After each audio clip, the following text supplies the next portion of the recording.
Hello, I hope you're doing well and had a chance to read some good books over the past year, and I would love to hear about some of your favorites in the comments below. Now, I've read many great books in 2024, and I've gone through and I've added them all up, and I've read 116 books in total, which is about average for me for a year, maybe a little bit more, and I've looked through this long list and debated with myself a lot, but I've picked out my 10 absolute favorites that I want to discuss here today. And some of these I read towards the beginning of the year, and others I read just recent. One I just finished very, very recently. And these are all books that touched my heart and stimulated my mind and exhilarated my body. I don't know so much about that last part, but these are all books that have really stuck with me and that I keep recommending to people and wanting to discuss with other people, and that I'm hoping to go back and reread at some point. So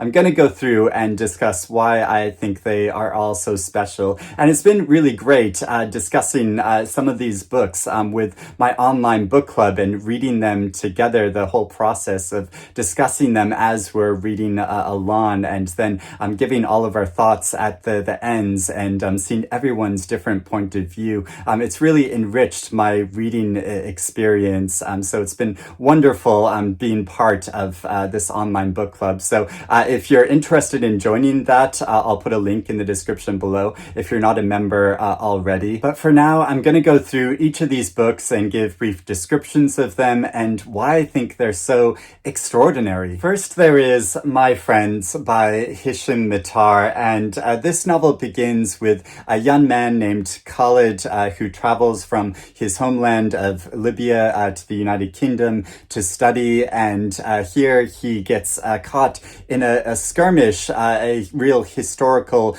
conflict, and this means that he is exiled from his homeland and his family for many, many years, and he's kind of caught in this limbo state. So it describes his connections with close friends of his and also his family who he's not able to physically be with anymore. And it is so touching and beautiful how it encapsulates his experience and his relationship with other people, and how he finds value and inspiration from art and literature and living in the city of London and following his journey walking across the city, which you can actually trace, and which I actually did. I went and walked the path that he did, and saw some of the monuments to writers that he describes in this book. And it is such an emotional journey, but also shows how individuals are kind of caught up in the circumstances of their times, and this is such a determining factor for our lives. And I love how he so intensely captures this individual solitary experience, but also describing much larger conflicts and instances from history, which I wasn't aware of before. And also there are so many great references to different writers and books and literature in this, and I love it when I feel like I'm with a fellow reader kind of poring over our love of literature. Another novel that centers around the city of London, although you don't need to live in the city or know it very well to appreciate it, I don't think, but is Our London Lives by Dwyer, Hickey. And this follows two individuals from Ireland who moved to England and London in the late 70s, and it follows their lives over a period of around 4 decades, and their connection with each other, their disconnection with each other, their tumultuous romance. But it is not so much about their relationship, but more about their individual experiences as people kind of adrift in the city. And it's much more about people who move into the city and how the city grows and changes and evolves around us, but we stay essentially the same at some points. And so it can be quite a dizzying and heady experience. seeing the urban landscape around you changing so rapidly and moving on, even though you feel like you're caught sort of in a part of your life which you aren't able to move on from. And of course these individuals evolve and change over time, but it's more about that tension between the inward and outward life, but also about their relationships to other people which change so much over time, and about this meditation between distance from one's homeland and trying to go out and create your own life for yourself, and then the ultimate consequences of that. It's so beautifully composed and written, and as it moves backwards and forwards between focusing on these two individuals and moving through periods of time. Also, the inside cover of the UK hardback I think is especially beautiful. From Our London Lives to Our Evenings by Alan Hollinghurst, this majestic novel which traces the course of a man's life named Dave from his school years till he's in his 60s, and how he's reflecting back on his life. He was born to a single working class mother, and he's mixed race and gay, but gets a scholarship to go to higher education in England and a boys' boarding school. And the novel follows his experiences there, and then moving on later in his life as he becomes an actor, and how there is a kind of foil to his life of a very privileged boy named Giles, who he's known since school, and who it kind of pops up here and there throughout the narrative. And there's almost like these twin pathways which have been entangled, even though they're very different people from one another, and Giles is quite antagonistic towards Dave. But it's so beautiful how it captures his early experiences and the difficulties he experiences as an outsider, but as someone who has been entirely raised in England, but is seen as different from many of the other boys at the boarding school, and how he moves throughout his life and grows and changes and develops into a semi-successful actor, but how he still encounters different difficulties, and his experiences with love and sex and romance, and it describes all this so well. The way Alan Hollinghurst's prose are just so beautifully laid out, but also how in the later parts of the book, how he is revisiting locations from his youth, and how he's reflecting upon the process of aging, and it captures this experience so beautifully of getting older, and this sensation of feeling like we begin to haunt our own lives by visiting past locations that were once very familiar to us and which have now changed, but we are still here and a different person, and we've grown and aged, but there's something essential about us which is still the same. I think this captures that experience so well, and describes it so beautifully, but also looking at larger changes in the country and political movements which have grown and shaped our culture as it is today. The Lost Love Songs of Boysie Singh by Ingrid Persaud, and this novel focuses on the figure of Boysie Singh, who was a gangster in Trinidad in the early to mid 20th century, but instead of giving his point of view, we get the voices of 4 different women who were connected to him, and they are also individual and also vibrant, and all have their own agendas and different relationships to Boysie Singh, and who's a very slippery figure that moves between all of them, and he's quite a player, but it follows them over the years as as he becomes a figure of local notoriety, and their different experiences with him, and how they are kind of vying and plotting against each other, but also really trying to realize their own desires and dreams. And it is so vibrant as it creates their voices in this dialect, which is so evocative, and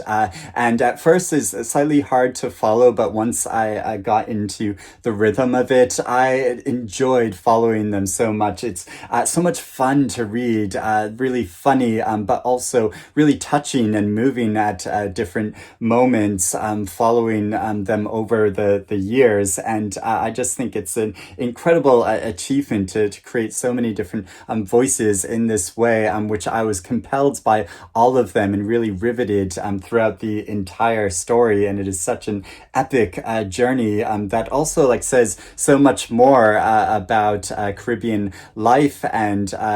racial differences and religious differences, and how life in the Caribbean is this confluence of many different influences and steeped in history, and also the inside cover of this. I mean, look at how bright and beautiful it is. James by Percival Everett, this tremendous novel that takes the events from the adventures of Huckleberry Finn and retells them through the point of view of the character of Jim, and following him and Huck on their journey down the Mississippi River, but also essentially how we see scenes with Jim when he wasn't with Huck in that original story, and how this gives a completely new vision of this classic American novel, and representing this character who I'd read about in my youth when I read Twain's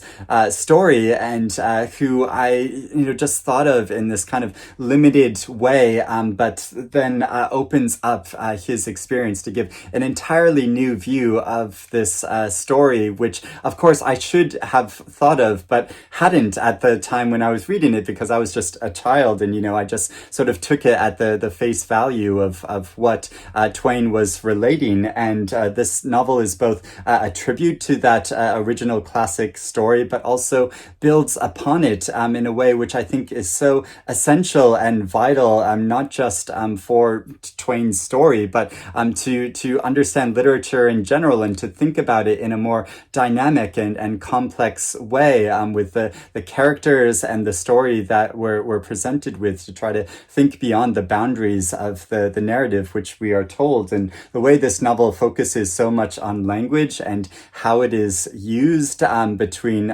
people, especially amongst marginalized groups and people who are enslaved, and it is so beautiful how it shows the development of him as an individual and his relationship with Huck, and the surprising things that it unveils and chooses to make about this story, which weren't evident or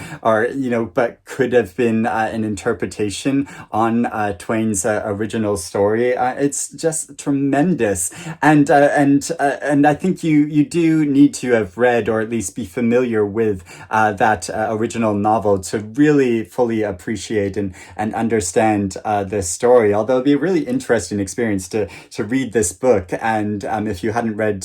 Twain's original novel, and then go read Twain's novel afterwards, and then experience it that way around. Another great adventure novel that is set even further back in history is Saltblood by Francesca de Torres, which follows a girl who's born in England in the late 1600s, and follows her throughout her life over the decades and into the early 1700s, as she goes to sea and becomes a sailor in the Navy, pretending to be a man, and then following her through throughout time as she eventually becomes a pirate. And this is based off the life of a real historical figure, and how it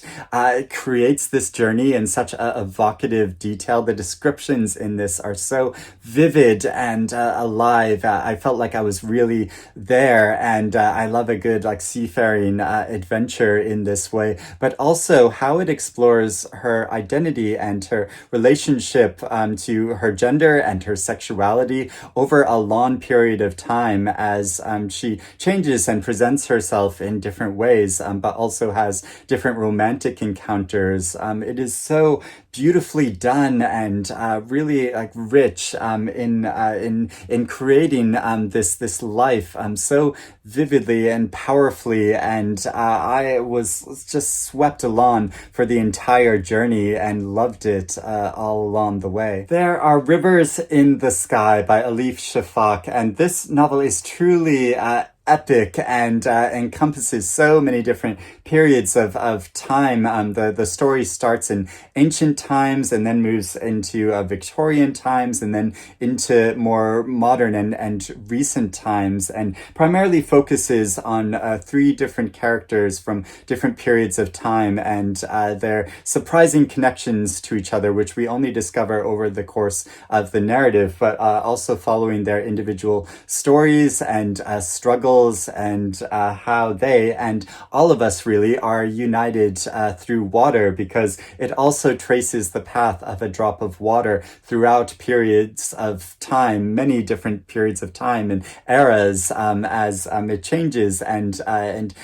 moves throughout the world, and it's so magical how it does that, but also so meaningful and powerful. How this novel looks at many different issues, from political conflict and genocide to but also romance and poverty and issues of ownership of cultural artifacts, which there are a lot of debates about, but also overridingly looking at this concern for the environment and water, and how water will become such an essential part of our future, of access to clean water. I mean, that is so essentially tied to environmental issues. But even though it discusses all of these topics, it is moreover just such a rich and pleasurable storytelling. It delights and revels in storytelling and invokes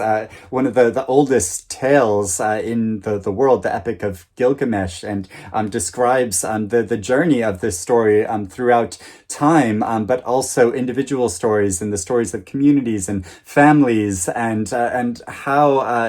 Elif Shafak captures all of this in this novel is just truly wondrous. Shy Creatures by Clare Chambers. This novel is primarily set in the 1960s in London, although it refers back to earlier periods of time and moves into the future, and follows a woman who's an art therapist at a psychiatric hospital, and her work and how she's engaged in an affair with a doctor who is there, who is married, but they discover together a man who has been living as a recluse in a house for a long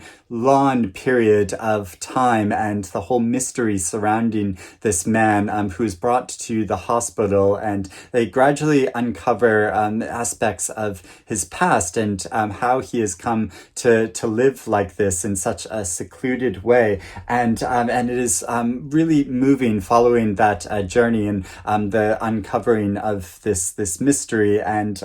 tracing their relationship over time, but also how this novel captures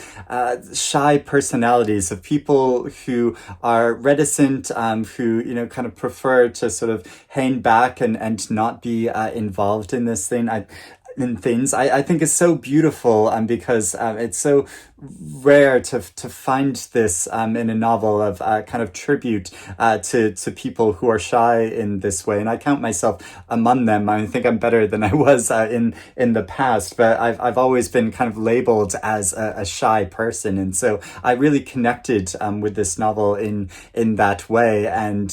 found it really inspiring and great solace to read about. Stone Yard Devotional by Charlotte Wood. And this novel and story really took me by surprise because on the surface there isn't all that much happening in the story, as it follows a middle-aged woman in Australia who leaves behind her life and her work and her relationship to live amongst a small religious community of sisters, even though she is not religious herself, but she is kind of retreated from the world and having an active part of it to reflect upon her life and just to try to live as inobtrusively as possible. But the novel quietly questions like whether this is really possible and what it means to exist in the world and try to enact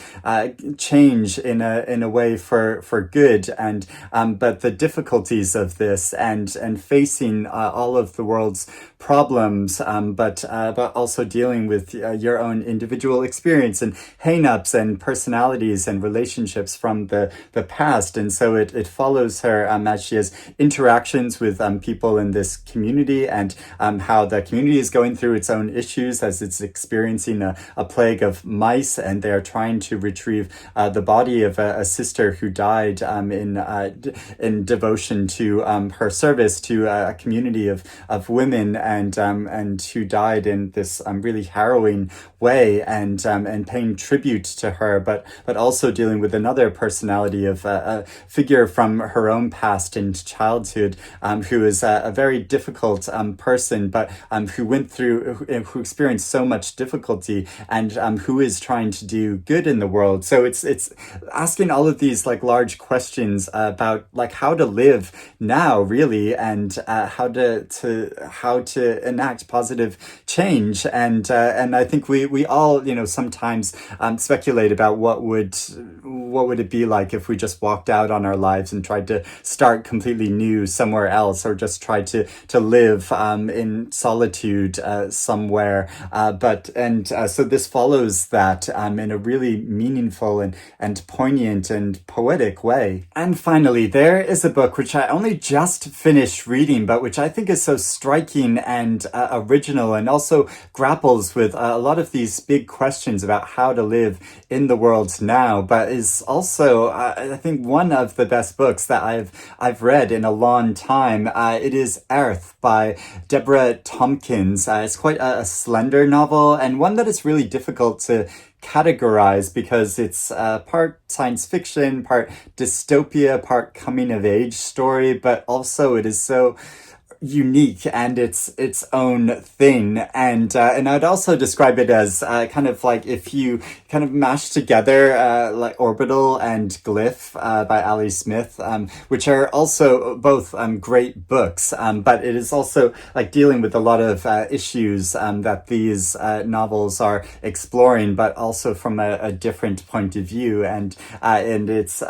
topical to mention Ali Smith because this novel won a new book award called the Weatherglass Prize for novellas, which was judged by Ali Smith, and so this was her choice of the winner this year. And I think it is so original in what it's doing, as it follows a young man from childhood called Magnus, and he's growing up and in a place that first feels like very much like Earth, but then we gradually get details that the structure of this society and its environment is quite different from our own, that they only have a few months of the year to grow crops, and they discover that there is a kind of mirror world, a double world of